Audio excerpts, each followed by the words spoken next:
Hello, everyone. Our first external speaker of the day is Tom Snyder, who's Executive Director at RIoT Labs, or RIoT, in Raleigh. At RIoT, Tom's main focus is the Internet of Things, as well as disruptive technology industry growth. Outside of RIoT, Tom co-instructs a multidisciplinary course in innovation and entrepreneurship at NC State.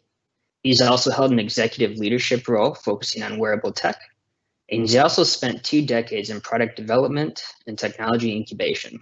And with that, I'll turn it over to Tom. Okay, great. Thank you very much. Again, I'm Tom Snyder. I lead RIoT. We're an economic development organization focused on job creation at the forefront of emerging technology. We operate across the United States, running innovation programs, workshops. We produced about 90 events last year. We also run an early stage startup accelerator working with innovators that are doing incredibly disruptive things in this fourth industrial revolution and with corporate teams. So the RFID system that you just saw moments ago in the lab tour was a product that was in part developed through our innovation programs, and we were excited to work with Schaeffler on that. We run this organization as an industry consortium, bringing together many technology platform providers, system integrators, participants from all around the world, again, focused on job creation. But what I want to do today is talk very briefly about this industry 4.0 that you've heard so much about. New technologies emerge every single day, just like waves crash over and over on the shore.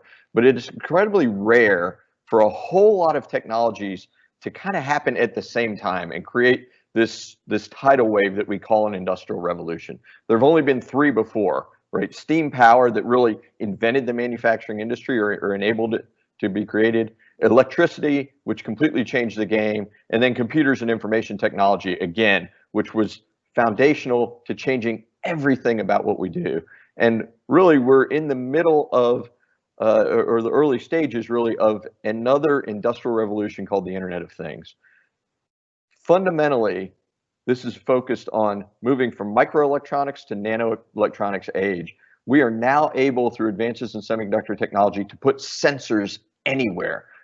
Ultimately, we'll be able to create a digital twin of the entire planet. Right now, we're maybe at digital twin of a piece of equipment or something, but creating digital copies of everything about the world that we live in order to enable new kinds of problem solving. We combine that with almost zero cost connectivity.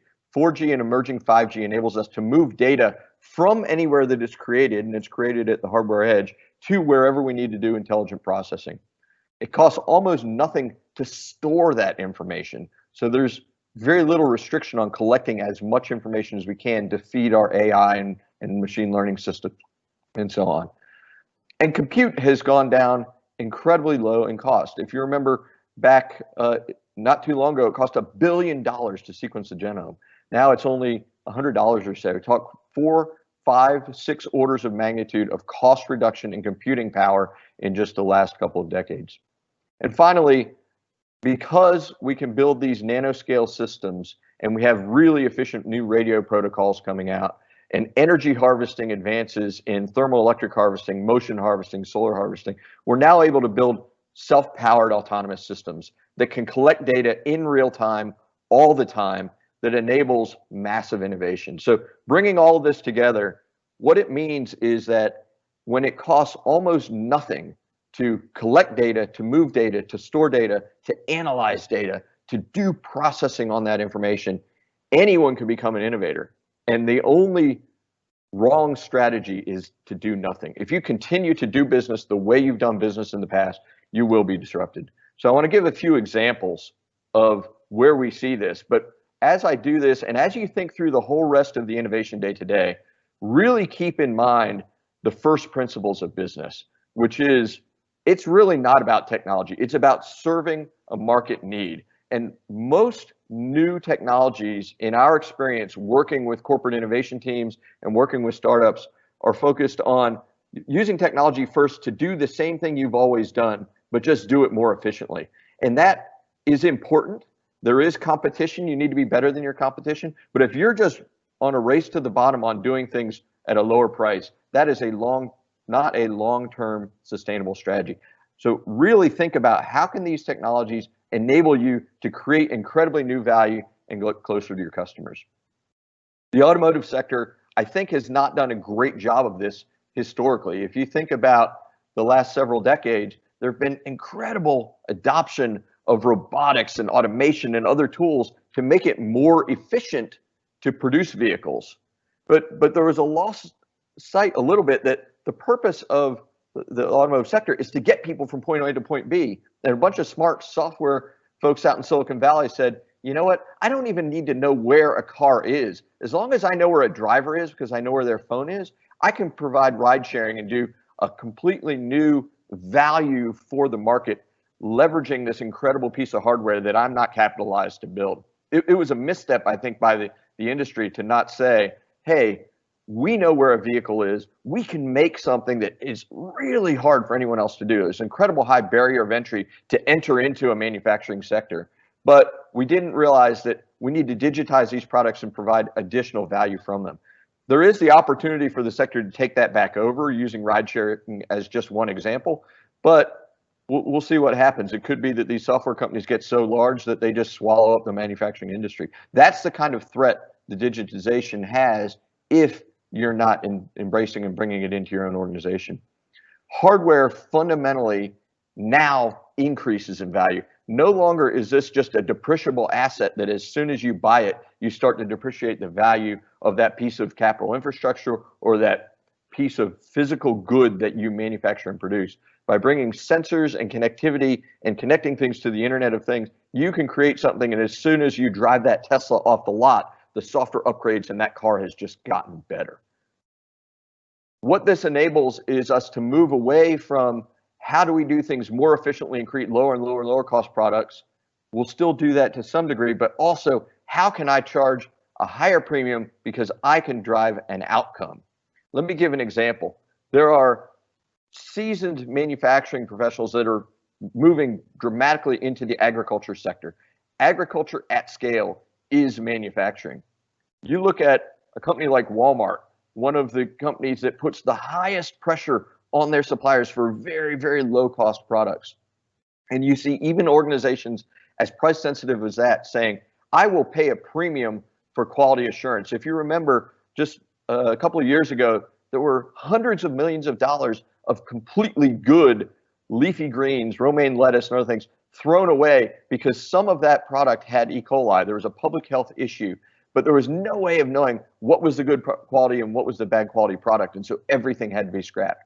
Walmart today will pay a premium for blockchain technologies and other digital tools that enable really clear understanding of an asset from a row in a farm all the way to the shelf.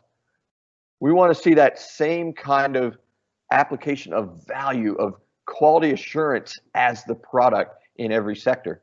But one of the big tensions that's preventing this from happening right now is there's a challenge between traditional IT departments and the operational technologies that come in digitizing the things, connecting the things. I'll give an example from the food production space. We work with a Fortune 50 company that works in global food production. And one of the regulatory requirements of food production facilities is pest management, essentially having people that walk around and regularly check the mouse traps.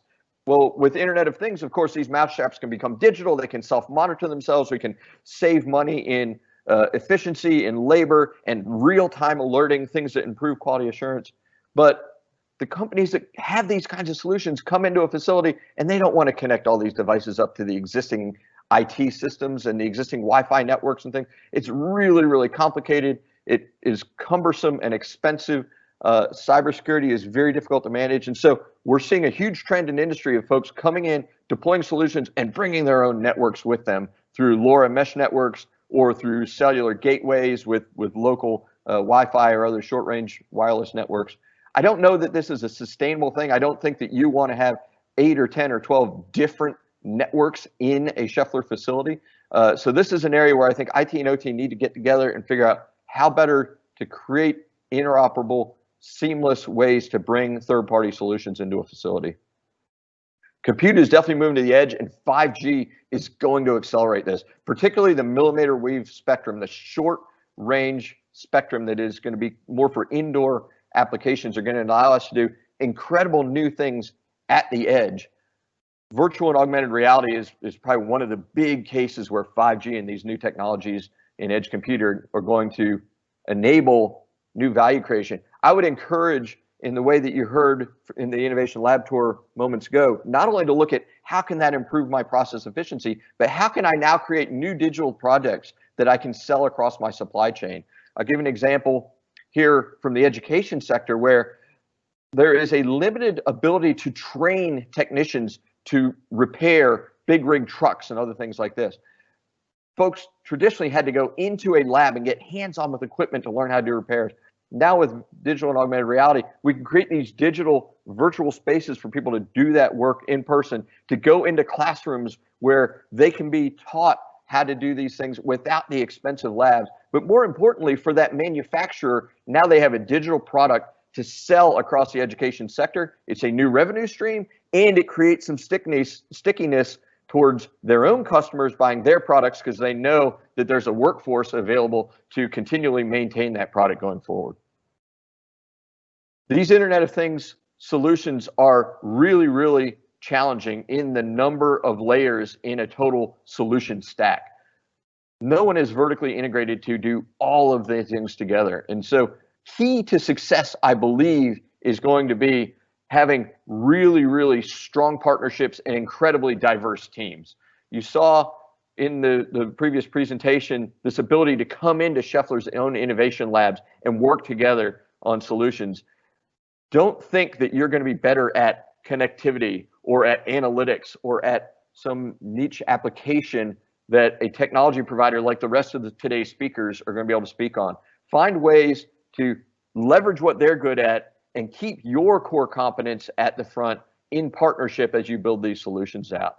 RIoT is a partner that is happy to help on that in any regard. We've already worked with Schaeffler before in a very successful project. We're excited to see that launching now. If you're interested in working with us, I'd love to talk about that offline. But really, my goal today was to talk about how you can bring different teams together around these technologies and keep the market opportunity and the ability to create new value front of line. So with that, I will again pause. I'll stop sharing so that you can see my face, and I'll be happy to answer any questions.